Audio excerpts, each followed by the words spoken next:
How to convert vertical video into horizontal. So if you want to convert a vertical video to a horizontal in PC, Capcut PC, then first you just need to open up your Capcut and then go for create project. Once you click on create project, now go for import and choose a vertical video. So simply choose a video.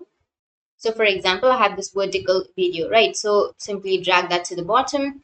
And once you have that video, now this is in the vertical shape, right? So if you want this same video in horizontal way, then you just need to go for ratio. Click on ratio and choose a ratio, which is 16 is to 9. Once you've choose a ratio, now what you need to do is you just need to blur these side.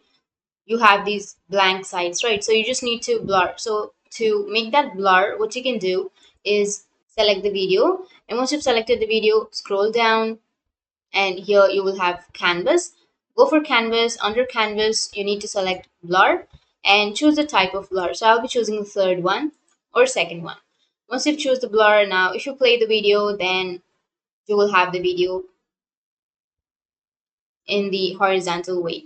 So that's how you can turn your video from vertical to horizontal. And if you have any questions, feel free to comment below. Thanks for watching.